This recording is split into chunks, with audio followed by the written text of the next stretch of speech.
record it. It's just a little sub-quality audio. So, Marina, what kind of problems you got tonight with Trig? Can you verbalize them? I think my mom sent you an email of a... Let me check my email. Sorry about that. You did say that. This didn't... Yeah, I didn't get it. Well, we're having all kinds of problems here. Let me make sure she sent it to this email address. Okay, I'll check it too. Well, she might have sent it to my other email address, and that has to be forwarded, so it takes a while to get to me. If you want it to get to me immediately, this is where you should send it. Okay, I'll do that right now. Okay, and only send one page. If you have like 4 or 5 pages and you put them all in the same email, it takes forever. I have 2. Can I send those 2 the same? Yeah, send one first. So, and then you can send the second later while we're working on the first one. It always goes faster if you only have one attachment.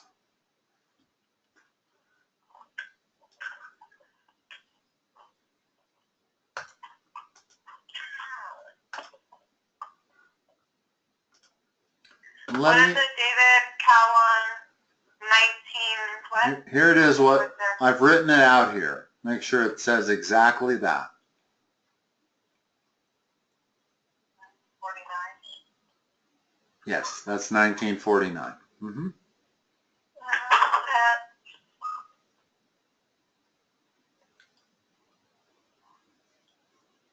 And definitely don't misspell it, because that'll screw things up big time. Because then your defaults will come up with both the misspelled version and the correct version, and it'll be hard to remember which is which. Okay. I sent the first one. Did you get it? Yeah, let me look.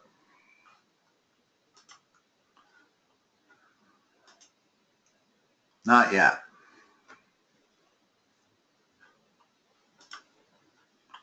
Did you send it to that email address? Yes.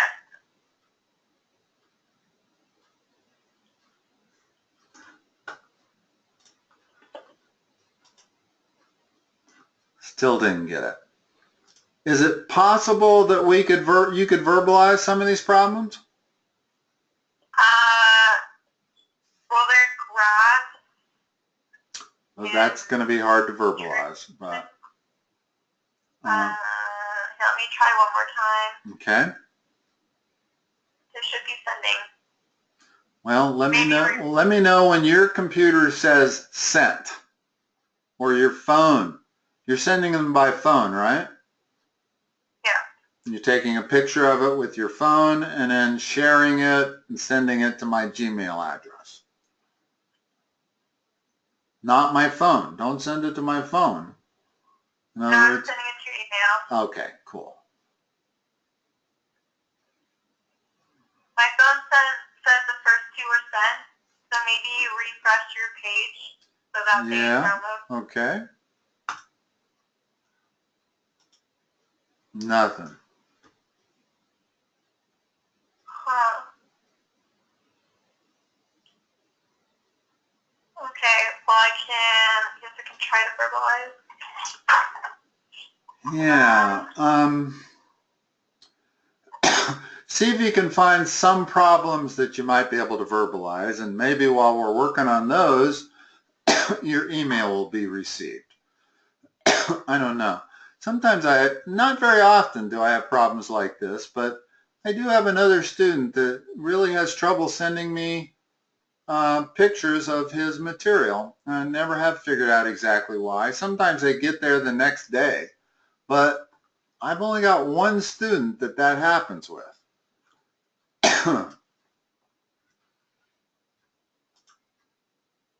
No, nothing yet. So I don't know what's going on. But I'll try with my email. Okay. Let me do it off my phone. Yeah, it would be a lot better if we can get over this hurdle, because there's going to be a lot of problems you are going to want to send me pictures of. So we need to solve this difficulty. Make sure you're spelling my name exactly right. There's no space anywhere. It's davidcowan1949@gmail.com.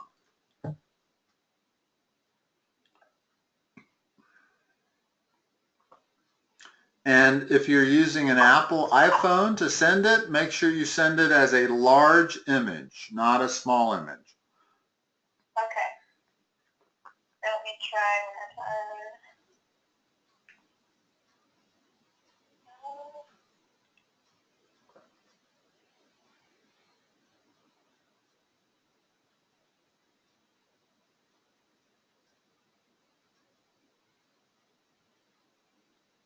So did you start the semester out in Trig? Yes. And my teacher is absolutely horrible. Okay. So you're probably beyond the unit circle now? There it goes. I just got an email. Let's see if that's from you. Yeah, I got it. okay, yay. I don't know what you did the last time you did it, but remember it. All right, let me send the other side of the worksheet. Okay, this will be enough for us to get started.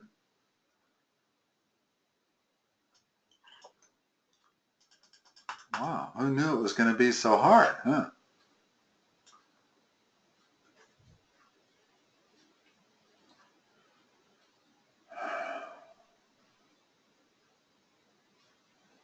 As long as we get through at least 2 problems, I think I'll be able to understand the rest. Okay. Well, let's start on the top problem.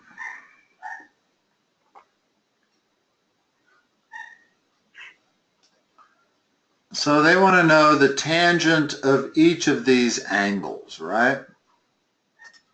Yeah. Okay. Well, let's draw our unit circle.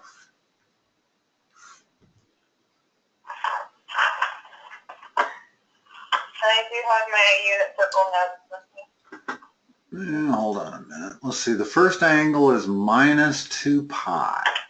Well, that's minus 2 pi, correct?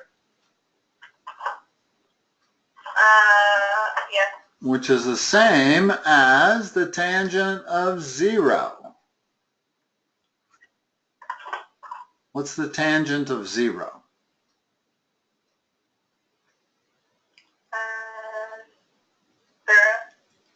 Yeah.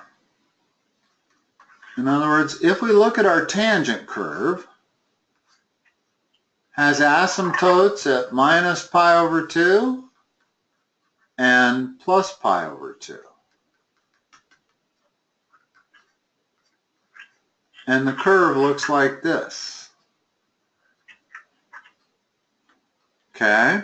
So when x is 0, the tangent of 0 has to be 0. It's that point right there. But how do you know how to graph it like that?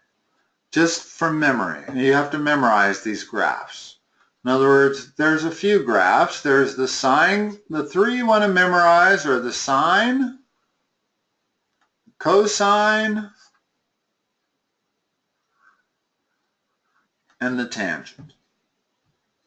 So you can memorize those 3, and this distance is 2 pi, and this is sine. This distance is 2 pi, and that's cosine. And tangent is actually the sine over the cosine, but there's really an easier way to figure out tangent. Let's talk about this for a minute. Let me get away from this. This all goes back to your 2 special triangles. The 30, 60, 90 and the 45, 45, 90. You've been dealing with these 2 triangles for 3 years, right? Well, there's a reason for that. It's because you need them for 3 years.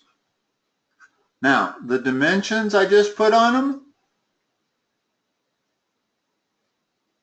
that merely tells you what the ratio should be. If I look at this triangle on the left, tell me what the sine of 30 degrees is. 1/2. Okay. What's the tangent of 30 degrees? 1/√3. Correct. And that would need to be rationalized. But we'll start with these two triangles. Okay. So first of all, it's worth noting that minus 2 pi is the same as 0. Okay. Now, you can't really figure out what the tangent of 0 is from these two triangles, but all the other angles you will be able to figure out what the tangent of the angle is.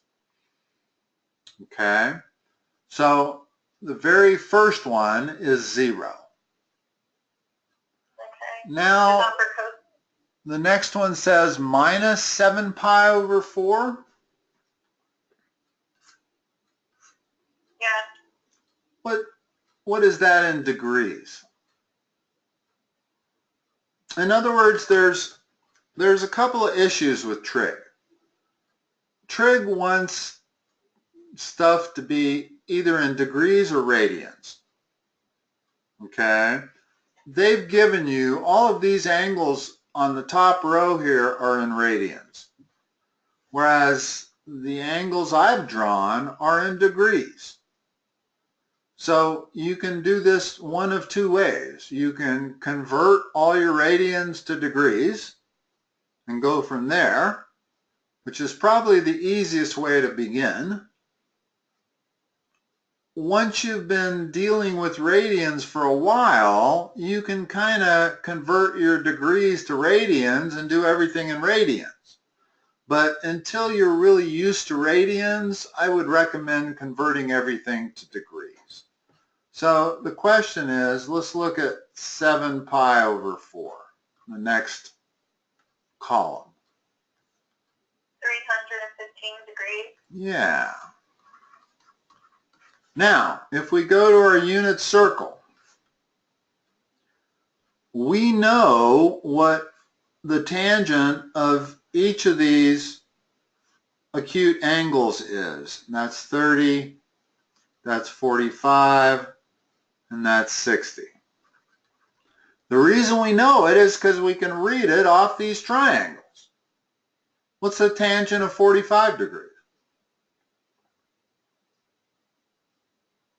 1/1. Yeah. So 1. Okay. So the trick with trig is to convert any angle that's not in the first quadrant to a first quadrant angle. So what first quadrant angle is minus 315 degrees?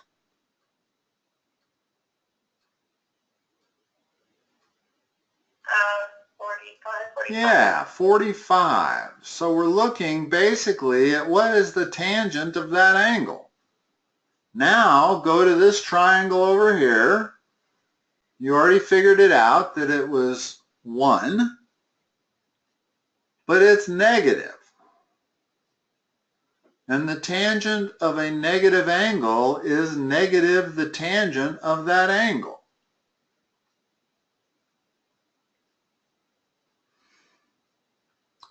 Hold on a moment. Let me think about this for a second.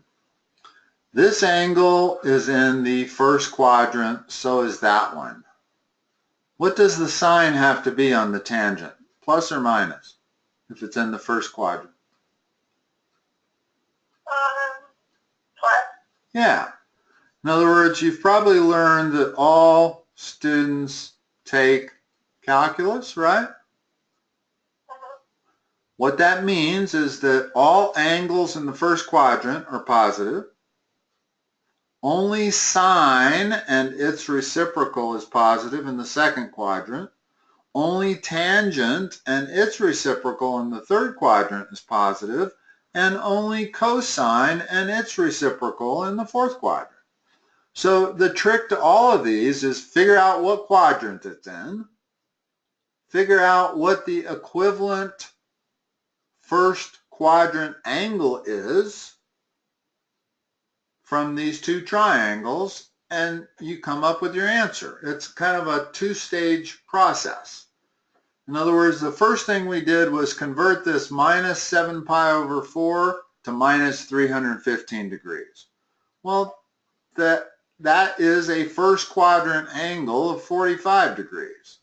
So all you need to do is look at this triangle, figure out what the tangent of 45 degrees is. We know we're in the first quadrant, so it's positive, so it's 1. So what goes down here is 1. You with me? I think so. Okay. Now, they couldn't make this any harder if they tried, but let's look at the third column, minus pi over 2. Okay. Remember what my tangent curve looked like. My tangent curve had vertical asymptotes right there at minus pi over 2 and plus pi over 2. And the curve looks like this. So what's the tangent of minus pi over 2?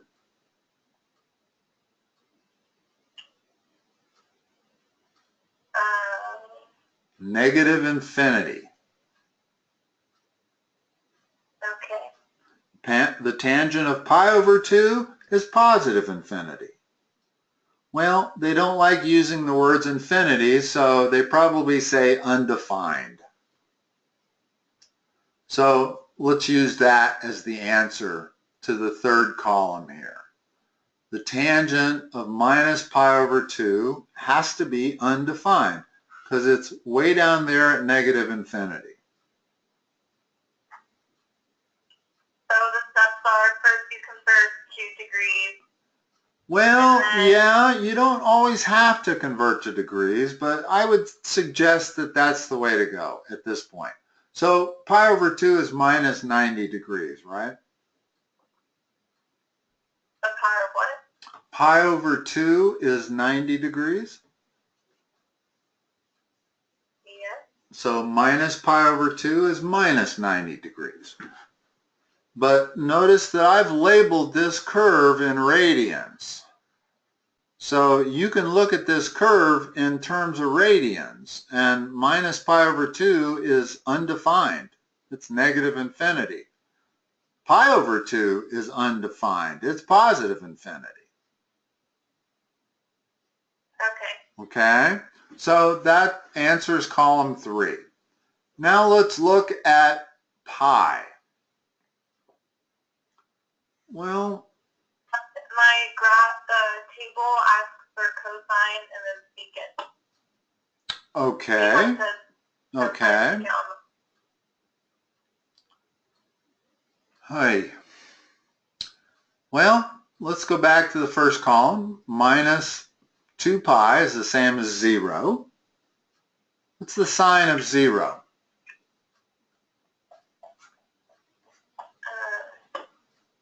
Doesn't it want the cosine? No, there's the sine curve right here. What's the sine of 0? 0. Correct. Now I'm going to draw the cosine curve. Cosine curve looks like this. And these 3 curves you want to memorize. You really do. You want to always be able to draw a sine curve from scratch and a cosine curve from scratch and the tangent curve. The other 3 you can kind of figure out after that. But you absolutely need to memorize those. That goes from 1 to minus 1, and it goes from 0 to 2 pi, or 0 to 360 degrees if you're in degrees. Okay? In other words, some of these angles, these are all angles in the top row, some of those angles don't fit these two triangles, like 0 and 90 degrees. You can't get the answer off those two triangles, but you can get the answer off of the curves that you know them to be. What's the cosine of 0? 1. Yeah, right there. Cosine of 0 is 1. So on that first column where it asks for the tangent, tangent is 0, sine of theta is 0, cosine of theta is 1. So what about the secant? Secant is always the reciprocal of the cosine. So what's the cosine? 1. What's the secant? 1 over 1, so 1. Yep, that's how you do it. In other words, the other three, just take the reciprocal. Once you know sine, cosine, and tangent, the other three functions are easy to get by just taking the reciprocal of your answer. Okay. Okay, now let's go back to the minus 7 pi over 4. That is a 45-degree angle in the first quadrant. So we can answer all 6 trig functions from this triangle that I've drawn. Right?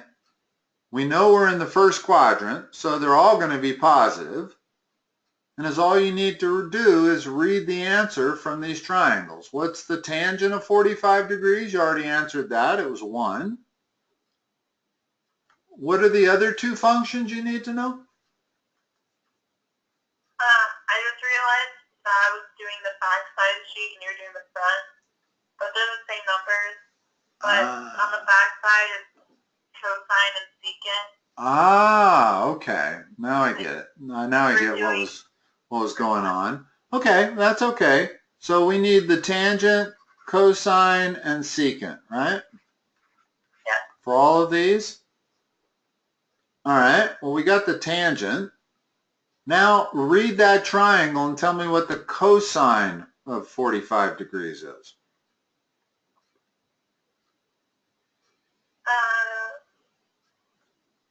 Root 2 over 2. Yeah, it's actually, according to my triangle, it's 1 over root 2. But that needs to be rationalized because we have an irrational denominator. So that becomes root 2 over 2. Is this for negative 7 pi over 4? Uh-huh. That's what the cosine of negative 7 pi over 4 is.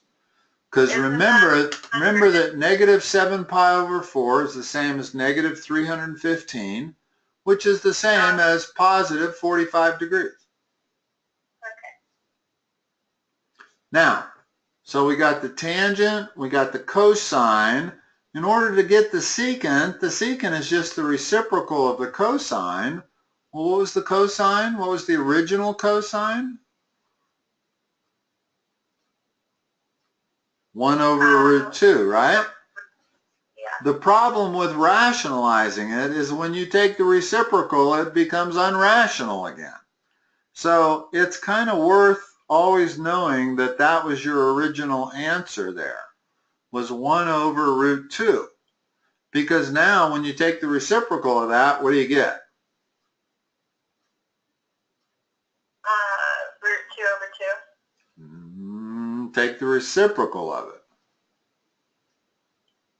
Take the reciprocal of this that I've circled 3 times.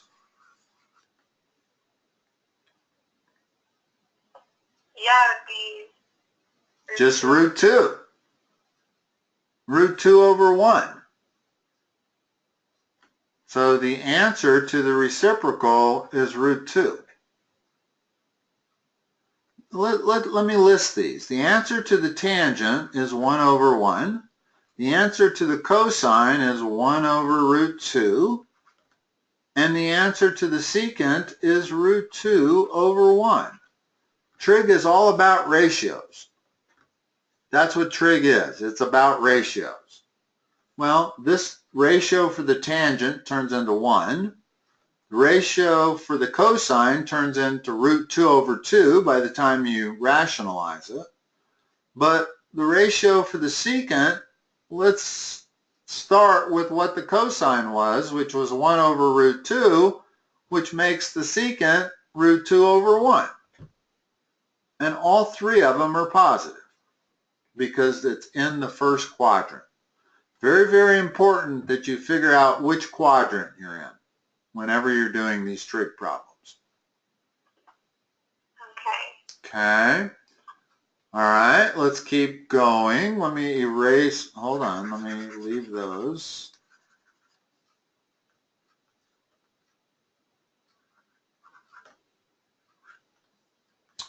All right, so the next angle up is minus pi over 2. These are called the quadrangles. You heard that term before? No. Multiples of 90. So 90 degrees, 180 degrees, 270 degrees, and 360 are the quadrangles. You cannot get the quadrangles from my two triangles that I've drawn up here.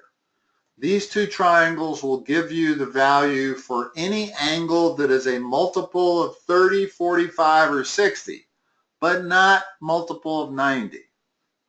To get the 90-degree angles, you really have to go to the curves. You don't have to, there's another way, but you want to memorize these curves. No question about it. You want to be able, on command, be able to draw a cosine curve, a sine curve, and a tangent curve. Okay, let me draw the sine curve up here real quick. Not only do you want to draw it, you want to be able to dimension it. It's 1 on top minus 1 on bottom.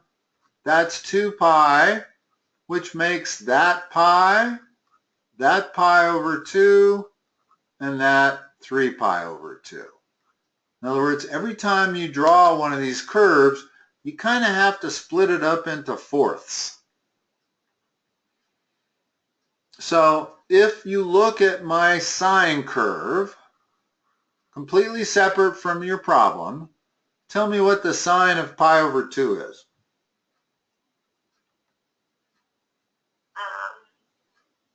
1. What's the sine of pi? 0. What's the sine of 3 pi over 2? -1.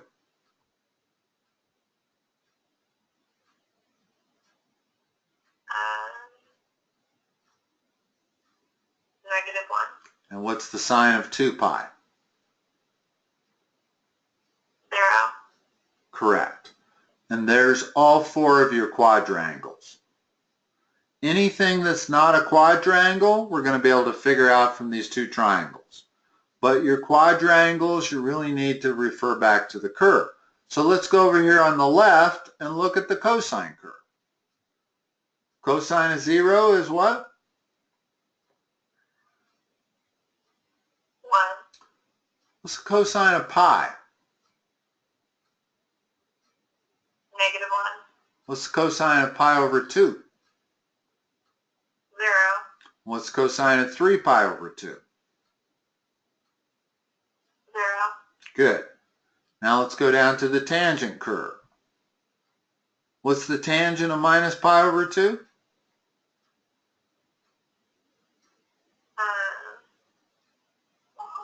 0. No. Right? Negative infinity. Notice what that curve does. Goes all the way down to negative infinity. In other words, sine and cosine bounce back and forth between -1 and 1. That's the range of sine and cosine, -1 to 1. But tangent, the range is minus infinity to plus infinity. Okay? And it's at the infinities at minus 90 degrees and plus 90 degrees. And then if I keep drawing the curve, every pi, there's another asymptote. So you got all kinds of places on the x-axis where tangent is undefined. Wherever it's up against those asymptotes, it's undefined. This one is 3 pi over 2. So how do I graph those, like the first 3 that we just did on the actual graph on the worksheet? exactly how I've graphed it on this page. But how do I graph them together? He only gave me one graph. So how would I put them continuously? Well, let me move down here and draw a graph. In black, I'm going to put the sine curve. And it's important to dimension the x-axis here. We're going to use radians. And it's also important to know that that thing goes on forever like that. When I draw it, I only draw one period of it just to make it a little easier to understand. So I don't draw the whole thing, I just draw one period. Okay? Now, this goes from 1 to -1. Now in red, well, let's go back, hold on, let me label this. That's y equals sine x. Now in red, I'm going to draw the cosine curve. Cosine curve looks like this. Well, I understand that part, but like I just sent you another email of my teacher's example, and it looks different. Like, I don't know how to explain it, but... Well, and then the tangent curve, let me put in green. Can't draw the tangent curve without drawing the asymptotes. And it looks like this. So there's all three curves on the same graph. Okay. And each one of them is periodic. In other words, the sine curve keeps going like that, so does the cosine curve, and so does the tangent curve. In other words, the tangent curve has another asymptote there, and a second cycle of the tangent curve would look like that. And it repeats out to infinity. In other words, the tangent curve has a period of pi, the sine curve has a period of 2 pi, the cosine curve has a period of 2 pi. But the tangent curve goes from minus pi over 2 to plus pi over 2. You'll notice the difference between those two is pi. Pi is the period of the tangent curve, and then it repeats every pi. Add another pi to that, you get 3 pi over 2. Add another pi, you get 5 pi over 2. And it'll just be a duplicate repeat of my green line every pi. Okay, but my teacher taught us a different way. Like, I just sent you a picture of my teacher's notes. Can you check it really quick? Because it's confusing me.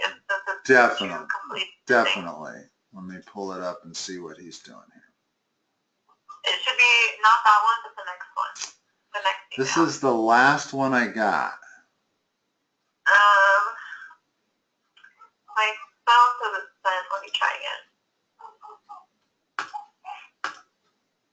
And this is, no, this is your back page, but that's not what you're... Yeah. Okay. It's not that one. There should be a new email. Yeah, you can see all my emails. I've got 2 from you.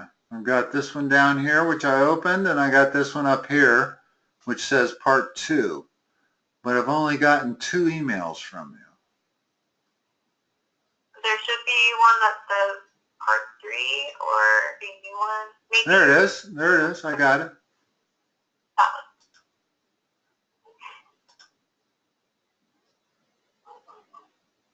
See how different the graph is? Like, I don't know how. Well, that's because this is not, these are secant and cosecant. In other words, the only graph I drew on this page here are sine, cosine, and tangent. If I wanted to draw the other 3 trig functions, well, I know that cosecant is the reciprocal of sine, right? That means that whenever sine is equal to 1, cosecant is equal to 1. So cosecant... Are you talking the top or bottom graph? Well, cosecant fits on the tops and the bottom peaks of the sine. So that's what cosecant, the blue, is one cycle of cosecant. Okay? Secant is the reciprocal of cosine. So if I wanted to draw secant, let me see if I can find a new color here. Let's use brown. Then I'm going to fit secant on the peaks and valleys of the cosine curve. So the brown is my secant curve. So secant and cosecant look a little strange. In other words, if I scroll down and draw just the secant and cosecant, I get something that looks like this.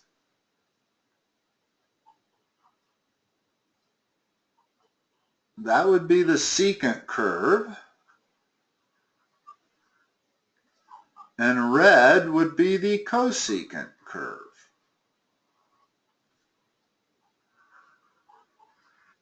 Notice that secant and cosecant are never between -1 and 1. They're always greater than 1 or less than 1. Or less than -1, excuse me. And then if you want cotangent, well, cotangent has asymptotes also. So do secant and cosecant, incidentally. But cotangent looks like this. It's always decreasing. In other words, it looks similar to the tangent, only whereas tangent's always increasing, cotangent's always decreasing. So this is cotangent x. This is, let's see, that sits on the top of the cosine, so that's secant x, and the red is cosecant x. Both reds and both blacks are secant x. And cotangent x, I've drawn one complete period, and this happens to go from 0 to pi for the cotangent, which is quite a bit different than the tangent. Notice the tangent went from -pi/2 to pi/2. Well, the cotangent has its asymptotes at 0 and pi, and every pi after that. In other words, if I want to keep drawing the cotangent curve, I need to keep drawing the asymptotes every pi, and every one is going to look just exactly the same, like that. So there are 3 periods of the cotangent curve in green. Okay. Now, let me see if I got any other emails here. Looks like I do. Oh, that's the same picture. I was just trying to resend it. Oh. Well, notice what he's graphed here. In other words, he's asked for secant. Well, the secant sits on the peaks and valleys of the cosine curve, right?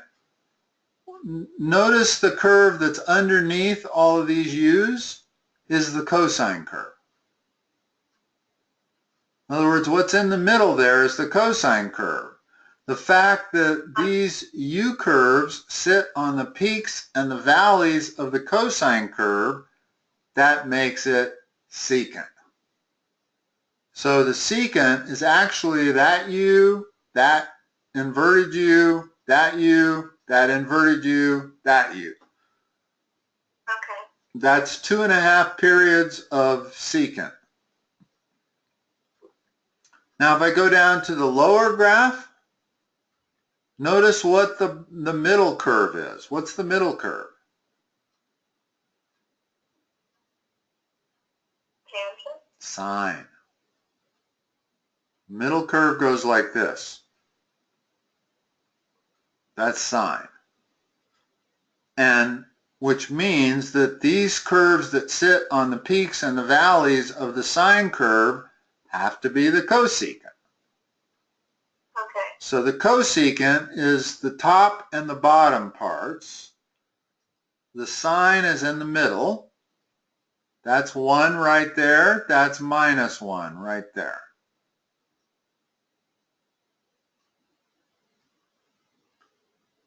Okay, I think I understand. Okay. And you could get all of these values that you have in the tables from these curves by just reading it. As long as the curve is plotted correctly, you just have to read it. In other words, let's go up to the top. We're looking at the cosine curve, okay? Well, let's go to minus 2 pi. What's the value of the cosine curve at minus 2 pi?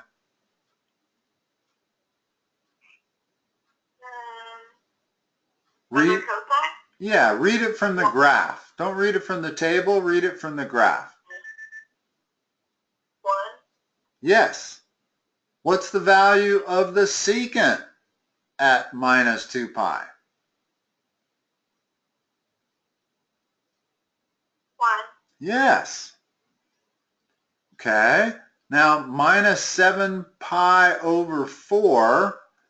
Let me blow this up a little bit so I can read his writing. Let's see. That's 2 pi. That's minus pi. So minus 7 pi over 4 is that point right there.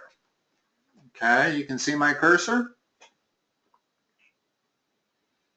Yeah. Okay. Problem is I can't read the value from that.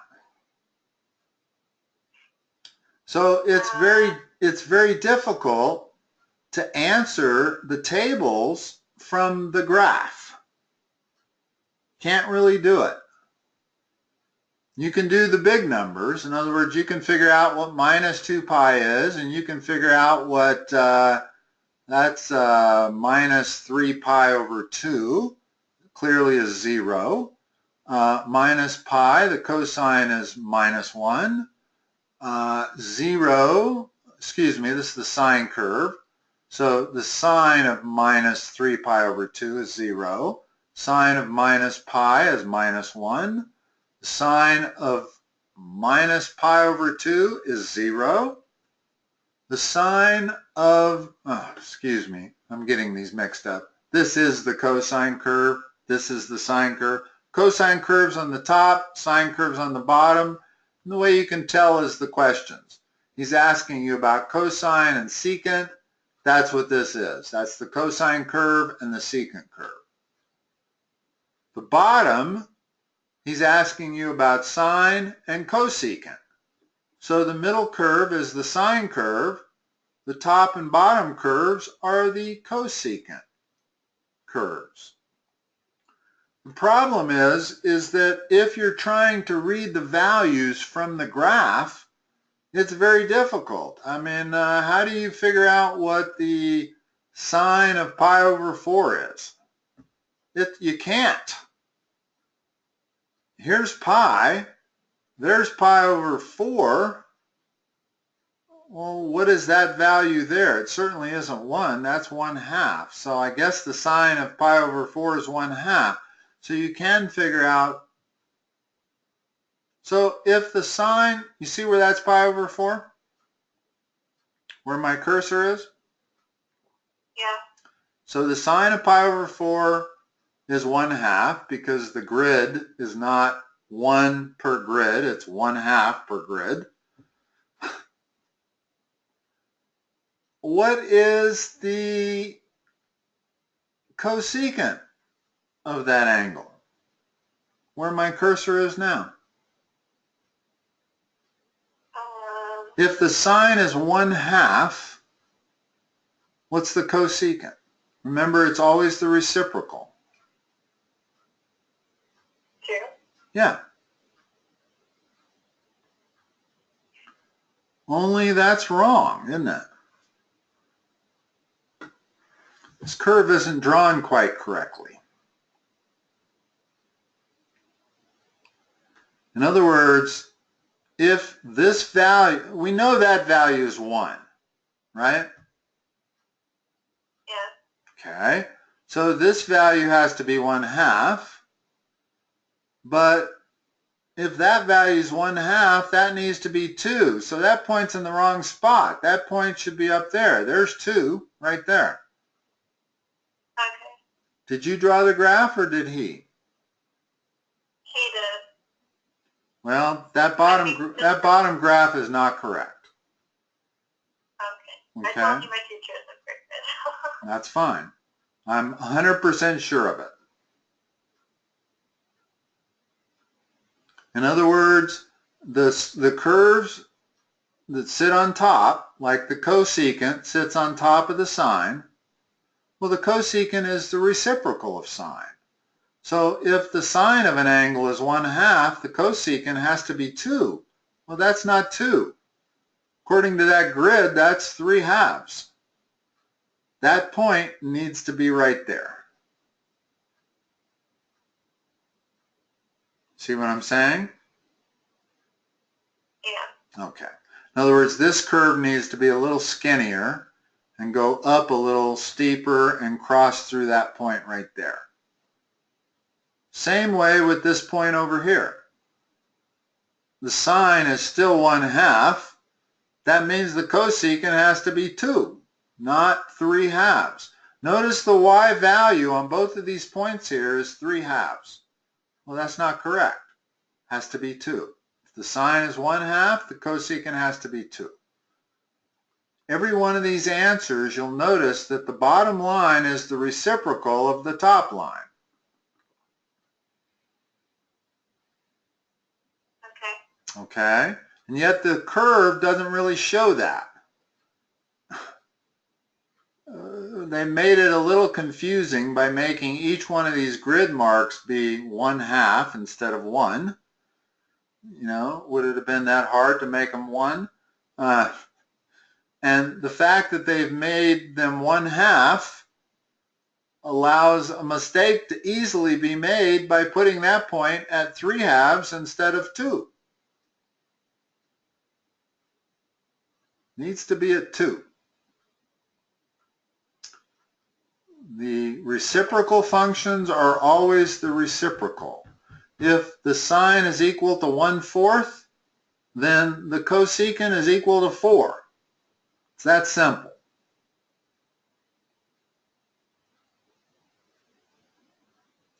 All right, I just looked at my clock and I realized that we've gone over. Not surprising because Trig is not a 1-hour course. Trig is like a 20-hour course. So we're only going to be able to cover so much trig in 1 hour. And we covered some here, but obviously not everything. And there's a lot in trig. So notice on the top graph, which is the cosine curve, notice what the cosine of pi is. That is -1. Well, notice what the secant of pi is. -2. Excuse me, that's not pi there. Pi is over here. Yeah, but this curve appears to be drawn correctly because whatever the cosine is, the secant is twice that, or the reciprocal, I should say. Not twice, but the reciprocal. So in this instant, wow, these grids are different. I can't believe it. In other words, this grid, every grid mark is 1. Down here, it looks like every grid mark is 1/2. I think whoever graphed this made a mistake. They really did. I don't see anywhere that indicates that each grid mark is only 1/2. So if I had to assume something, I would assume each grid mark is 1, which makes this whole graph wrong. In other words, the sine should only go up to 1 right there, and then the cosecant should sit on top of that, like that.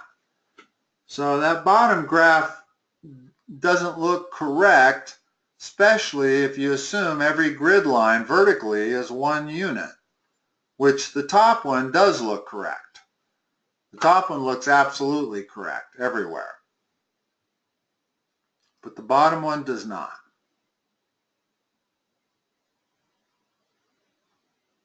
Okay. Okay? I was going to say that one looked weird to me too. Yeah, it definitely is weird. For one thing, if every grid is 1, then you've got the sine curve going up to 2, which doesn't happen. Sine bounces between -1 and 1. So the very peak of the sine curve should be 1.